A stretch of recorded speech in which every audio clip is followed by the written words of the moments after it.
Hola hermanos, el día de hoy, 1 de marzo del 2020, es primer domingo del tiempo de la Cuaresma, el primer domingo de Cuaresma de este año.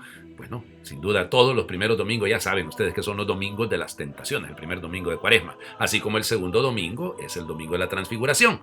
Lo que varía es la lectura del Evangelio. Como estamos en el ciclo A, leemos a Mateo, el próximo año será Marcos y el siguiente será Lucas. Ahora bien, fíjense, el ciclo que estamos viviendo en este momento es el original. O sea, realmente estos 5 domingos de Cuaresma fueron pensados justamente de la manera como los vamos a leer, porque son preparación a la Pascua, son preparación, los últimos escrutinios, para los catecúmenos, para los que se preparan a su bautismo en la noche de la vigilia pascual.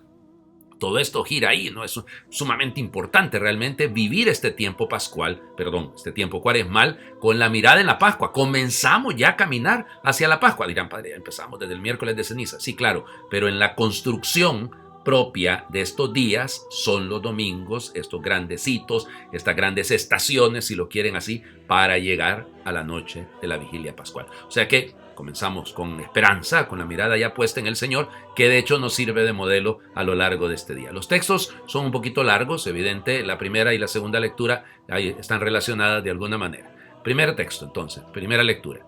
Capítulo segundo del libro del Génesis, sí, y además un pedazo del capítulo tercero. Después de haber creado el cielo y la tierra, el Señor Dios tomó polvo del suelo y con él formó al hombre. Le sopló en las narices un aliento de vida y el hombre comenzó a vivir. Después plantó el Señor un jardín al oriente del Edén y allí puso al hombre que había formado. El Señor Dios hizo brotar del suelo toda clase de árboles de hermoso aspecto y sabrosos frutos, y además, en medio del jardín, el árbol de la vida y el árbol del conocimiento del bien y del mal. La serpiente, que era el más astuto de los animales del campo que había creado el Señor Dios, dijo a la mujer: ¿con qué Dios les ha prohibido comer de todos los árboles del jardín? La mujer respondió: podemos comer del fruto de todos los árboles del huerto, pero del árbol que está en el centro del jardín, dijo Dios, no comerán de él ni lo tocarán, porque de lo contrario habrán de morir. La serpiente replicó a la mujer: de ningún modo, no morirán. Bien sabe Dios que el día que coman de los frutos de ese árbol, se les abrirán a ustedes los ojos y serán como Dios, que conoce el bien y el mal. La mujer vio que el árbol era bueno para comer, agradable a la vista y codiciable, además para alcanzar la sabiduría. Tomó pues de su fruto, comió y le dio a su marido, el cual también comió. Entonces se les abrieron los ojos a los dos y se dieron cuenta de que estaban desnudos. Entrelazaron unas hojas de higuera y se las ciñeron para cubrirse. Palabra de Dios. Te alabamos, Señor. Bueno, ¿por qué no leemos de una sola vez el proceso de la caída de nuestros primeros padres, sino que comenzamos leyendo esos 3 versículos del capítulo segundo? Que, hombre, lo que nos están contando es la creación del hombre. Sí, pero es que fíjense, en el fondo, si lo leemos despacio, hizo Dios. Dios formó al hombre del barro, ¿no? Por eso Adamá es el barro, la arcilla, Adán, y ahí viene el nombre. Pero encima de todo esto, puso un jardín, o sea, todo lo que va haciendo Dios en función del hombre, todo lo que Dios hace por nosotros. O sea, en el fondo, leer estos versículos no es de pasada, no es así rápido, es confrontándonos, es dándonos cuenta cuánto Dios ha hecho por ti. ¿Y qué es lo que haces tú? Prestarle atención a la serpiente, prestarle atención a la astucia del diablo, que siempre presenta como bueno lo que no lo es, que siempre me aleja de la obediencia.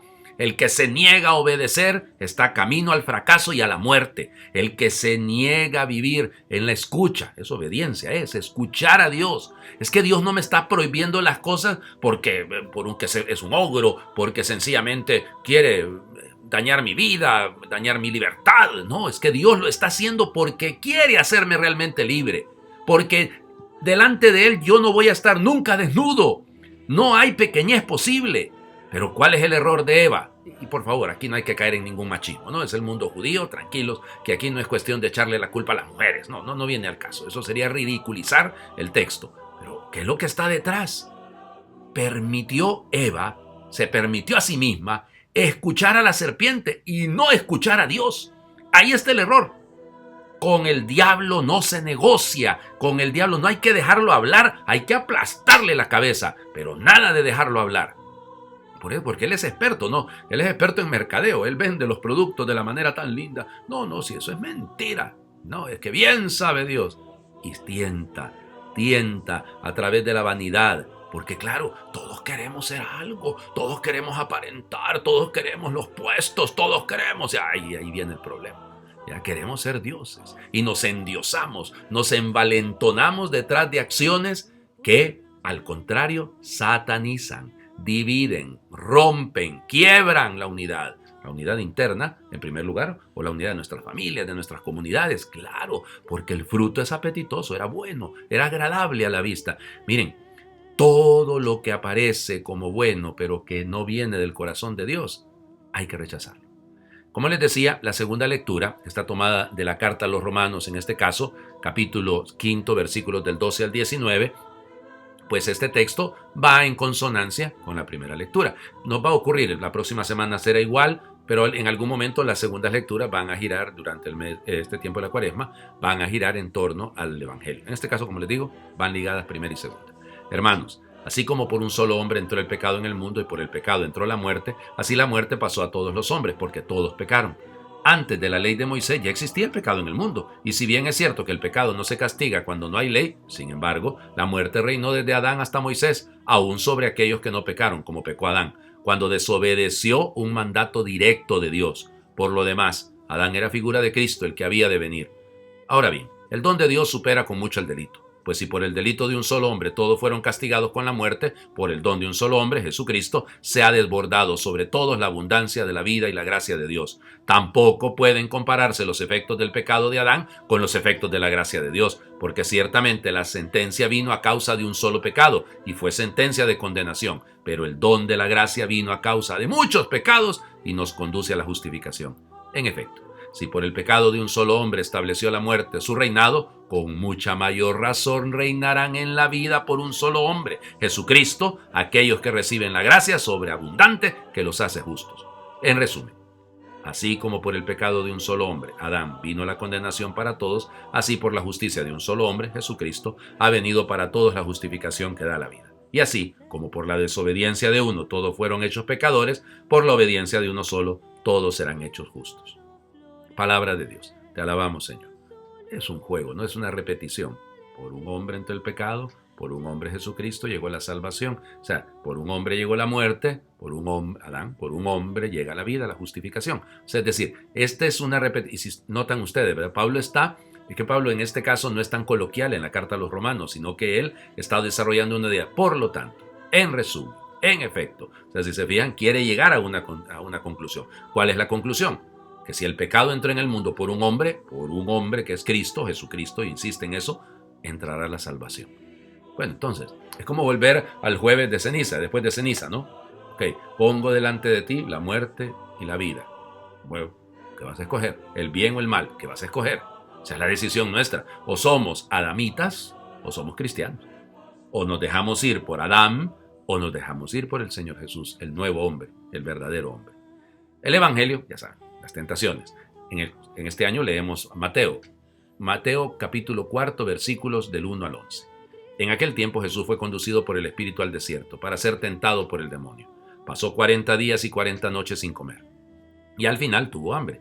Entonces se le acercó el tentador y le dijo: si tú eres el Hijo de Dios, manda que estas piedras se conviertan en panes. Jesús le respondió: está escrito, no solo de pan vive el hombre, sino también de toda palabra que sale de la boca de Dios. Entonces el diablo lo llevó a la ciudad santa, lo puso en la parte más alta del templo y le dijo: si eres el Hijo de Dios, échate para abajo, porque está escrito, mandará a sus ángeles que te cuiden y ellos te tomarán en sus manos para que no tropiece tu pie en piedra alguna. Jesús le contestó: también está escrito, no tentarás al Señor tu Dios. Luego lo llevó el diablo a un monte muy alto y desde ahí le hizo ver la grandeza de todos los reinos del mundo y le dijo: te daré todo esto si te postras y me adoras. Pero Jesús le replicó: retírate, Satanás, porque está escrito, adorarás al Señor tu Dios y a Él solo servirás. Entonces lo dejó el diablo y se acercaron los ángeles para servir. Palabra del Señor. Gloria a ti, Señor Jesús. Bueno, vamos por partes. Este texto está en Mateo inmediatamente después del bautismo de Juan en el Jordán. O sea, Jesús es bautizado y ocurre, según Mateo, esto, las tentaciones. Es lógico, porque en el bautismo hay una declaración mesiánica. Este es mi hijo, el amado. Escúchenlo. Muy bien, este es mi hijo. ¿Qué es lo que pone en tela de juicio el tentador?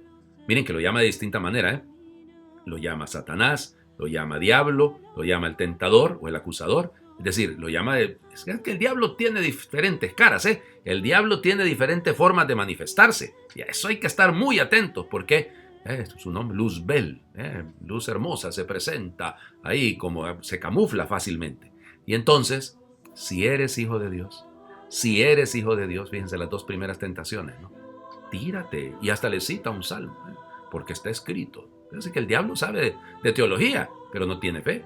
Sabe quién es Dios, pero no cree. O sea, entonces hay que tenerle mucho cuidado a esto, ¿no? Si eres el hijo de Dios. La verdadera tentación está en esto. Olvídense del hecho de primero tentarlo en lo básico, en las carencias humanas que tenemos. Tiene hambre.